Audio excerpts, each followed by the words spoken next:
Well, hello there. Hey there, everyone. My name is Allie Virtue. I am a functional medicine nutritionist and owner of Parkside Nutrition. So welcome to today's video. Today, I'm talking about meal planning tips. And the goal of this video today is to give you a quick routine that can help you plan your meals for the whole week that only takes about 5 to 10 minutes, plus some other tips that are really going to save you some time. So why is meal planning important? I think most of us know the answer to this, but whatever your version of meal planning or meal prepping, whatever your process looks like, it can look different from other people's. But the bottom line is you need to have some health promoting foods that allow you to feel good and allow you to move on and do the things you want to in the rest of your day-to-day life. Even if you think you don't have a busy week and maybe you don't have to meal prep and you can prepare things as you go throughout the week, meal planning or some sort of prepping can really save you not only time, but decisions. And when I'm working with people to try to increase their healthy habits or increase their consistency, the less decisions you have to make usually leads to better outcomes when it comes to building and maintaining healthy habits. All right, so let's dig into it. So first of all, we're going to talk about just building a generally healthy plate because we have to start with the plate before we look at the whole week.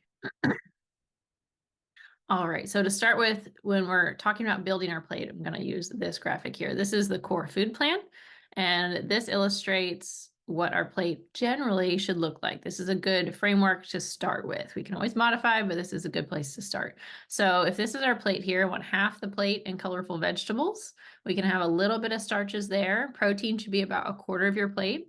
And again, here's some other serving sizes. So 3 to 5-ish ounces of protein is a good place to start. This could be 1 or 2 sources of protein. So you can add some variety in there. Lots of colorful plants in there.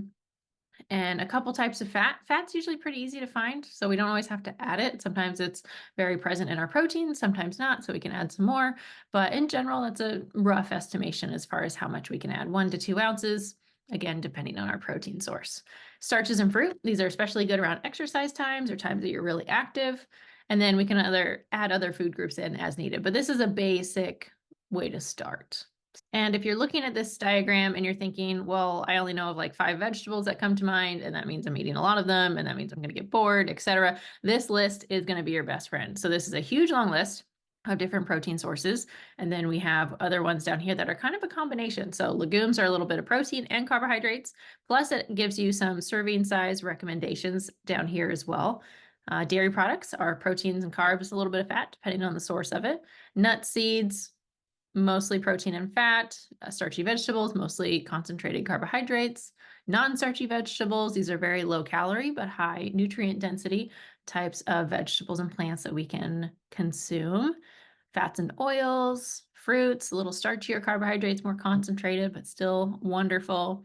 Whole grains, again, a little bit more concentrated as far as mostly carbohydrates. Do have some protein in here, so there are some higher protein grains or plant-based proteins in here, and then beverages, spices, things like that. So this is your list of categories to help build this plate. And if you're wondering why are some of these things in red, the foods that are in red are common inflammatory foods or allergenic foods. So if you are consuming some of these and you're having some symptoms, these are the ones in red that I would typically remove first if you're having any kind of symptoms. So just FYI, you don't have to eliminate them right now, but that's just why they're in red. So one last thing while we're looking at this particular document, it is so important to use this because we need to add variety into our meal plan. A big statistic for gut health is having 30 plants or more in our diet each week. And that can seem really overwhelming, but this includes spices. This can include like garnishes, like parsley or whichever little greens on top. So any little type of plant can count towards that total. So it is really important to add a lot of variety in, mix things up. We'll talk about some ways to do that, but definitely branch out and use some different vegetables or try some different vegetables than you might normally do. This also obviously helps you prevent getting bored with your food. All right, so let's make a plan for the week. We have our plan, or now that we know how to plan a meal, let's put it all together and try to put it on a week's basis. So one thing I'm going to share really quick. So this is one document. I really like this document because it's simple. You can print it out, you can laminate it, and then you can put sticky notes on top of this, and that way you can switch and modify. So maybe you're not going to have this particular dinner on Monday, maybe you're going to move it to Tuesday, etc. So this is a great document. You can also get the family involved to help you plan this out, which would be great. But I want to talk about one other document first. So this is a Google spreadsheet. And then here is really helpful. Up here, we have our list of what we have in the house. So you can do a little inventory before you go out and buy a bunch of new stuff. So list all the things that you still have in the house, and then you can fill in the gaps of what you need to buy. I usually find people do really well if they have at least 4 to 5 protein options. So we don't eat the same thing every day. Same thing for vegetables, 5 to 6 veggie options, fruits, starches, fruit, oats, rice, potatoes, 1 to 3 of those. Fat sources are pretty easy to find, but 2 to 3 options there. Pantry staples, write down if you pantry staples you have, and then what ones you need to buy and refill, freezer, other options, etc. So this page can pretty much be your grocery list, but also you can plug in down here what your meals are going to be. So, looking at what you have, from looking at what you need to buy, you can plug things in down here and think back to how we built our plate. So I need a protein source for breakfast, lunch, dinners, snacks, you can, but mostly for meals. And then we can fill in some veggies, and then we can fill in the extra things that we might need, any flavor add-ons or things like that. Here's a little section to kind of write down your strategy for meal prepping. So how am I going to prep these vegetables? Maybe I'm going to roast these sprouts and I'll steam the broccoli.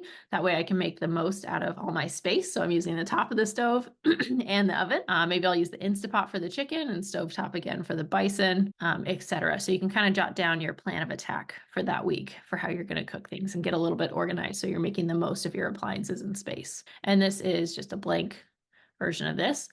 But next I want to show you that other visual. So let's make a meal plan here. So if you want to do it a little bit less maybe organized or on a sheet like this, again, that you can laminate, print out, and put sticky notes on, which would be a really easy way to use this.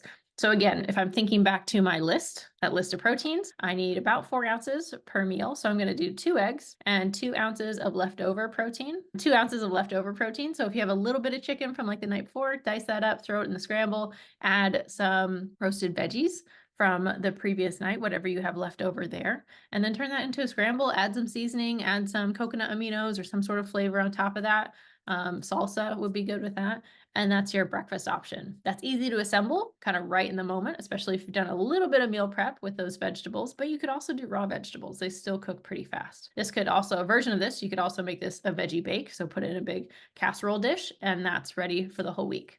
And that way, if we can make some of these meals pretty routine, so if I can kind of copy and paste this pretty much the rest of the week, that makes so many meals that much easier, right?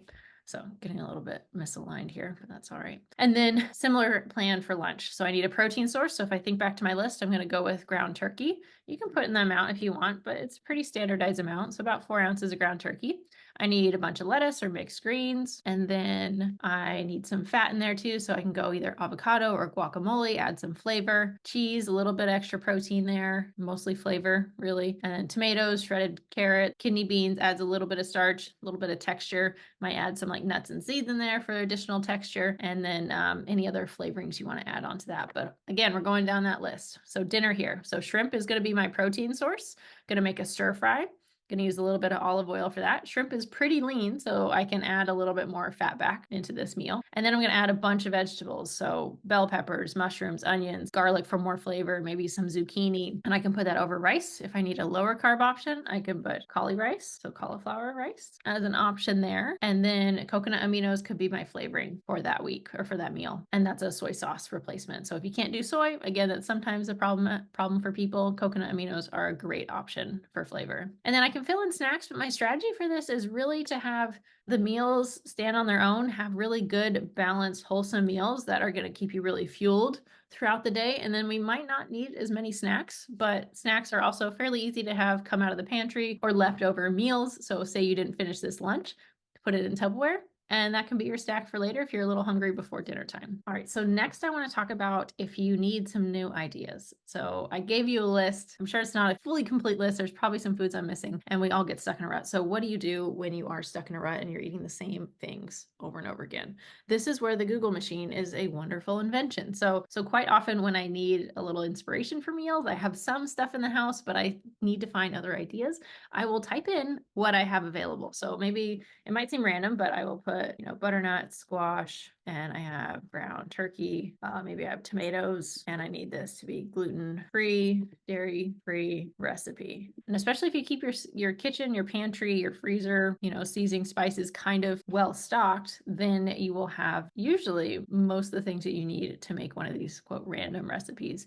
And the big value for a lot of this stuff is that it just gives you new flavor profiles, new sauces, seasonings, things like that, slightly different combinations, or maybe you can just run out to the store and get a couple little things here and there. Also, especially if you've been in the gluten-free, dairy-free crowd for a little bit, you will also have a lot of these suggestions kind of just at the top of your head, like, oh, I don't have cheese, I can use nutritional yeast in my cupboard to add a little bit of that cheesy flavor, and things like that. You start to learn those easy swaps. There we go. There's the ingredients. So this gives me a little bit of guidance to add some variety. Again, I'm not the type that follows it to the letter, but it gives me a little bit of inspiration to try something a little bit different.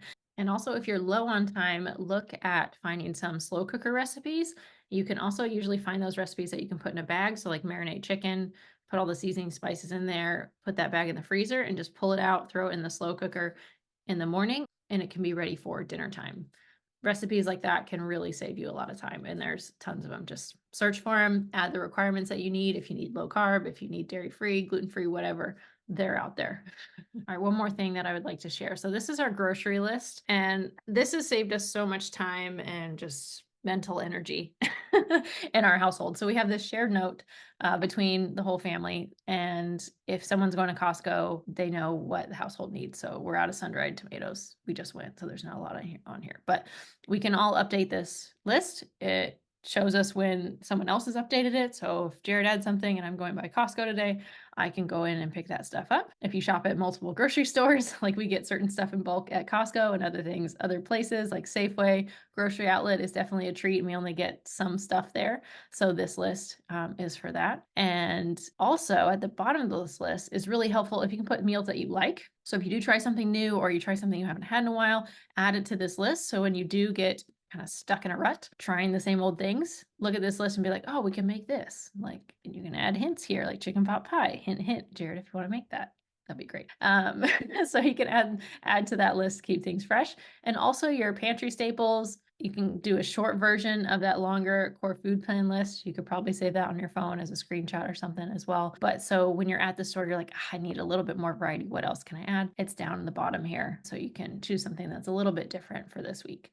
And I recommend, if you can, really trying to rotate your food every 2 weeks or so. Again, so you're adding that variety, you don't get bored, and you make sure that you are having enough variety of plants in your diet. That is so, so important for gut health, in addition to other aspects of health as well. All right, so hopefully that information was helpful. A couple more key points I just want to touch on really quick. So number one, have a rough draft. You don't have to have everything prepped or every single thing planned for the entire week. But if you have a rough draft, you have something to go off of, and you don't have to answer that question, oh, what's for dinner? You can just point to the fridge and be like, look on our plan. It's already written out. And the second is have food in the house. If you tend to waste food, if you're nervous about buying all this fresh vegetables or fresh produce and letting it go to waste, if you've done that in the past, block out some time as soon as you buy it to prepare those fresh things so you're less likely to waste them. And then third, set time to reflect and plan your food for yourself. I think it's ideal to do this around dinner time because you can take the leftovers, if there are any from dinner, and make a lunch for yourself, make a breakfast for yourself, whatever meal you need for the next day. You can kind of start to think about what you've got left in the fridge, what you can possibly make or put together for yourself tomorrow. And that will save you a lot of time the next day. You can also do a little thinking about what you ate that same day. Were you happy with your meals that day? Were you not happy with them? How can you adjust them? You can make those adjustments really quickly instead of waiting until the end of the week. You're like, wow, I really didn't eat well all week. Do that each evening, set a little reminder for yourself so you do that little reflection on a regular basis so you can make those adjustments quickly. And lastly, if nothing sounds good, I know that can be a frustrating place to be, but not every meal has to be super exciting. Don't put so much pressure on every single meal having to taste amazing. Sometimes food just needs to prevent hunger. That's it, just for a little bit, not even for the entire day. You just got to get to the next meal or through the next couple of hours. So don't put too much pressure on every single meal being perfect. I would recommend focusing on the meal that is the hardest. So if you know breakfast is pretty routine, lunch seems to go pretty well, dinner's the hard part, plan dinners. Focus on that first. All right, so hopefully these tips and tricks were helpful. Hopefully that gives you a 5 to 10 minute routine that can really set you up pretty well for planning your meals for most of the week, if not at least the next day. So hopefully these tips really help you and it gives you a quick go-to. I hope you found these tips really helpful and that this video gave you an idea how to plan your meals in about 5 to 10 minutes for the week. But I have a couple more things for you. If you would like access to these tools, go ahead and check the description below. There will be a link to a course that is coming soon, a meal planning course by Parkside Nutrition that will include all of these resources I went over and much, much more. And make sure you subscribe, like this video, and subscribe to the email list at parksidenutrition.com so you don't miss a thing.